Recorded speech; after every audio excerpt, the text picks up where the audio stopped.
Hisoka's death was a moment that changed Hunter x Hunter forever. Not only did it incite reactions ranging from absolute despair to downright rage, it also changed how we perceived the story altogether. No one was ready to let Hisoka leave the story, not even Togashi himself, which made his shocking revelation even more impactful. This man defied death and revived himself. But the first question that comes to mind is how, and what did Hisoka do with his Nen for it to be more powerful? Hisoka's death solidified a new concept called Post Mortem Nen. This is the idea that Nen can continue to exist and even grow stronger after the original user dies. We first learn about this during the York New arc, where the Phantom Troupe explains that they cannot kill Kurapika whilst Chrollo is still affected by the Judgment Chain, as it would make it impossible for them to bring his Nen back. However, it's not until the Chimera Ant arc that we see such a power in action. After Gon destroys Pito, their corpse under Post Mortem Nen pounces to protect the king. One last example of this principle is displayed when it plays a part in Kite's rebirth as Miriam's twin sibling. But this is just a drop in the vast ocean of knowledge we will explain, as we must dive into Hisoka's story, which relates to him achieving this level of power. Hisoka's desire to fight Chrollo stems from his obsession to battle strong opponents. It is even pointed out that this thrill is above every other character and trumps everything. A perfect example is his gamble to stall the Phantom Troupe to isolate Chrollo in the York New arc, which would have resulted in his death. Hisoka gets turned on, and I mean it, when battling a powerful opponent. This could be someone stronger than him, such as Chrollo, or someone with potential, such as Gon. Quick fact, Hisoka has agonophilia, which is a sexual arousal from fighting or combat sports. I mean, look no further than this clip to prove that.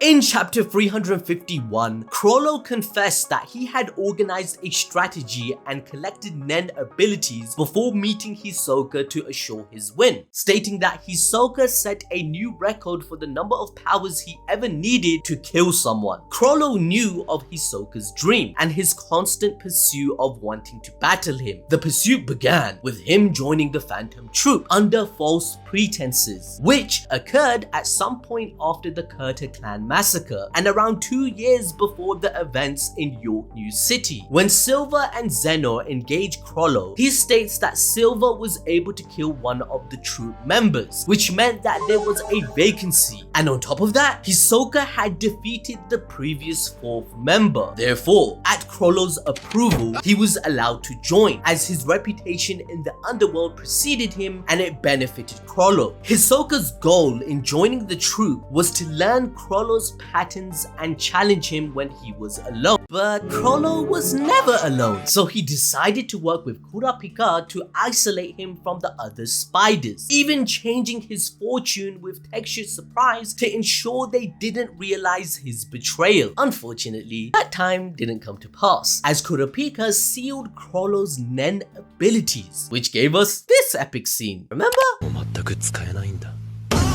At the end of the day, Hisoka has his own set of rules for fighting. He admires hunters like Gon because they respect the agreement between combatants and attack him without using any sneaky tactics or no holds barred, which is comparable to someone having a twisted version of a warrior's spirit. Hisoka's dream was on hold until chapter 351, where one of the most highly anticipated fights of all time went down, ladies and gentlemen. That is Hisoka vs Chrollo. Hisoka climbs Heaven's Arena to meet Chrollo Lucifer, a newly appointed floor master, who proposes that this will be a battle to the death. Immediately, Chrollo takes control of the judge using Black Voice mobile fate detector, commanding him to break Hisoka. This fight transcends being just a battle of brawn, as deep down, it was one built upon the brains of each fighter. Chrollo informs us that he has improved his spellbook so that he may now use 2 abilities simultaneously by bookmarking 1 page. This also allows him to fight with both hands, vastly improving his combat efficiency. Order Stamp and Kartopi's Gallery Fate are combined by Chrollo to create a copy of the judge to attack once again, but Hisoka simply beheaded the puppet to disable Order Stamp.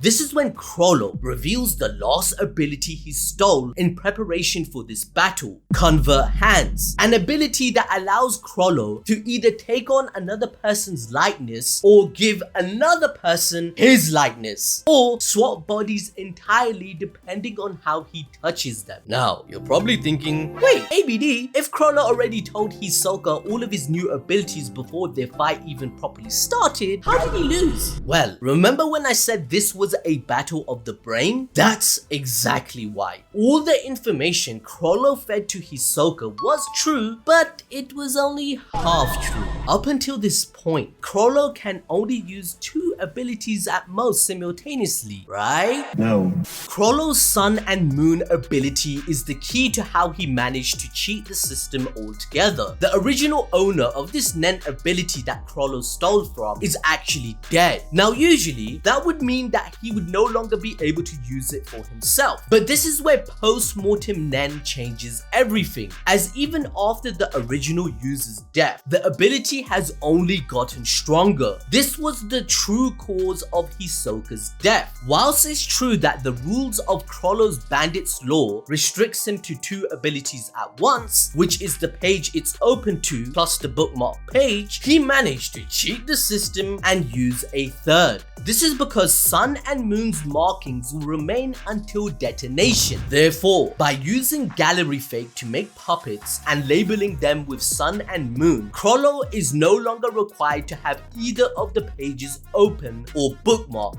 as the markings from the Sun and Moon will ensure they remain active until they detonate. This meant he could use Black Voice or Order Stamp in tandem with the Gallery Fate puppets, marked with Sun and Moon. So essentially, Chrollo purposefully told Hisoka an unfinished version of the truth about his skills. Hisoka was tricked into thinking incorrectly. Hisoka might have considered another tactic if Chrollo hadn't mentioned anything to him. However, by giving him half-truths, Chrollo led Hisoka to a seemingly simple but incorrect solution to the battle. This 5-head plan was the demise of Hisoka, as from the very first move, Chrollo led Hisoka down the wrong avenue of thought, ultimately resulting in his death. Except that's not entirely true either.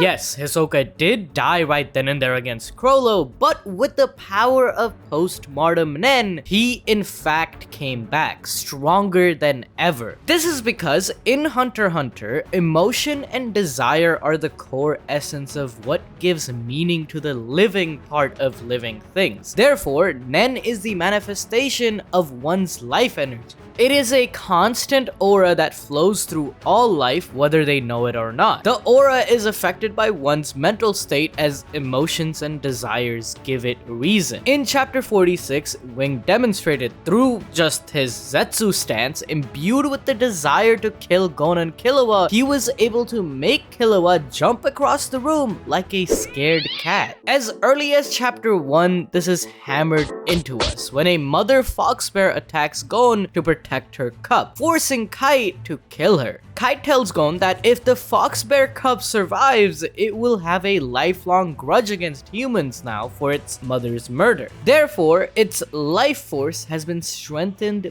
by this desire. Similarly, Kurapika's life force is given reason through the massacre of his clan, hence how he's able to create a Hatsu so powerful that he can literally change his Nen affinity to that of a specialist. Hisoka utilized this same principle of emotion and desire to bring himself back to life after losing to Chrollo. At the final moment where he had no way out of Chrollo's trap, he did what Chrollo told him. All abilities have strengths and weaknesses. People compensate by getting creative. They keep their abilities secret or pick their battles carefully and fight as a team. So Hisoka used his creativity to play at his Nen's strength by commanding his bungee gum to spring back to life once he is dead, which allowed it to pump his heart and lung. Hisoka also made sure that he didn't die from the explosion but through suffocation, so the CPR had a entire chance to succeed. In our own world, people can be resuscitated long after their heart has stopped working. Some hypothermia patients have even been revived after 45 minutes of cardiac arrest. This feat by Hisoka required a great mastery over Nen. If he dies any other way, Hisoka would be dead for good. For instance, let's say he got decapitated and then bungee gum would not be able to sew him back together. I know bungee gum got the properties of both rubber and gum, but it can't stick them together. Hisoka's thirst is like an addiction. The more extreme an opponent is, the next high has to be an even greater challenge.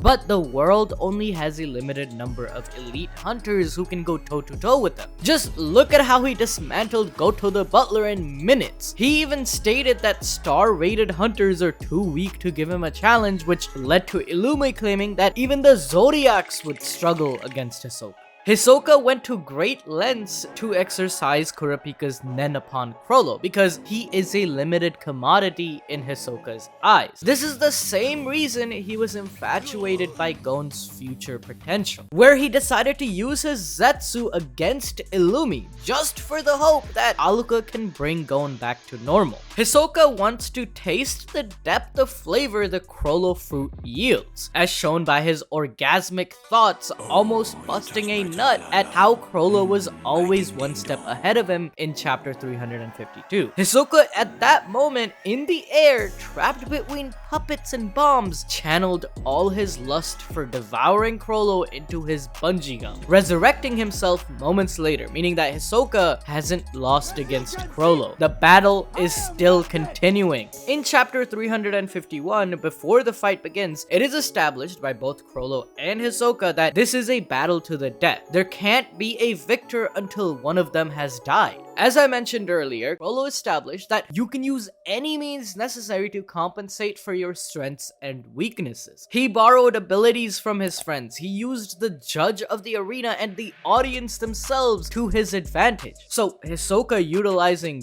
death and resurrection to not lose, that's fair game. This is proven by what he does next. Hisoka states this skirmish taught him the lesson that fighting an opponent of Chrollo's tier in their ideal condition is troublesome. For Chrollo, the arena wasn't the only ideal condition though. It was also having top tier friends like Shalnark and Kurtopi to borrow Hatsus from. That's why in his speech about compensating for weaknesses, he specifically gives having a team as an example. He is telling the truth about getting help from his friends. That's why Hisoka's first priority after his revival was to kill them. However, it's not just the learning of lessons that has boosted Hisoka's power now. Through his death, he has unlocked a new level to his Nen by giving him Post Mortem Nen. When a user dies, their life force lingers around. Having the resolve and preparedness to die at any moment for an idea, cause, or purpose are some examples of what causes someone to gain Post Mortem Nen. For example, the Elder from Meteor City also had strong beliefs about protecting the city. He even went as far as turning the very citizens he cared about into bombs in order to protect his home. Therefore, even after his death, his Sun and Moon Nen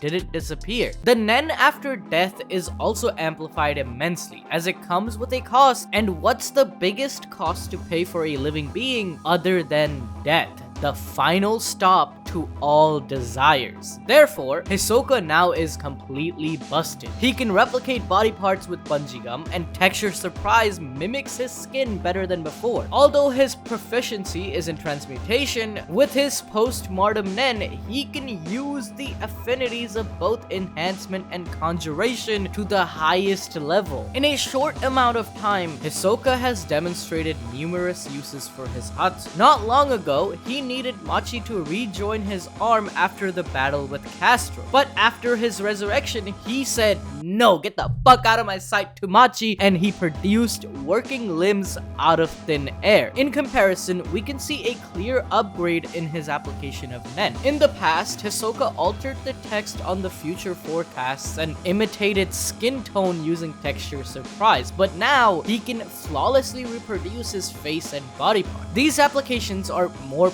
potent, which means at the end of the day, Hisoka took a gamble with his life as he did previously in the York New arc, only this time he got to see it play out till the end and was rewarded for it. With Hisoka's new powers, his war against the Phantom Troupe begins, as Chrollo not only borrowed the abilities of other spiders named Machi, Stralnark, and Kotopi, but used the crowd as pawns in his game. Hunter x Hunter implies that these variables and setting that Chrollo created for their battle played a part in Hisoka's loss, which is why the exact 3 members were present after the match to confirm his death. After Hisoka returns, he immediately restrains Machi and declares that he is going to hunt every troupe member that he will come across. His sociopathic lust has grown to new heights. It has now reached a point where he openly vows to kill every member of the troupe, even if they are weakened and can't defend themselves. As soon as he was revived, Hisoka began planning their next duel, giving another reason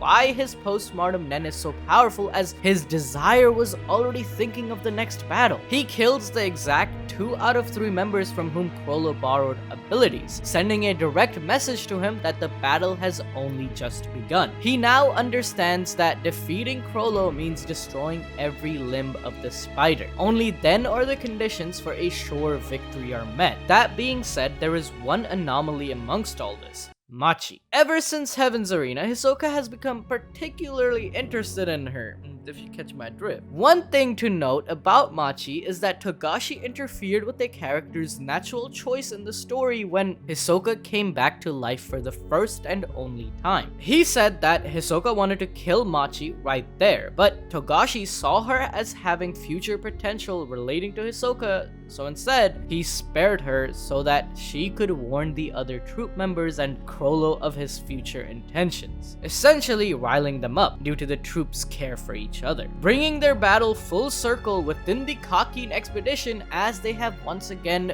wound up in the same place. But the difference this time is that it's a neutral playing field with no escape. Much like Rorschach says in Watchmen, I'm not locked in here with you, you're locked in here with me. No prep time, no perfect counters, it is truly a battle to the death aboard the Black Whale 1. Now if you liked this video, be sure to check out this other Hunter x Hunter video on screen right now, because it's another banger.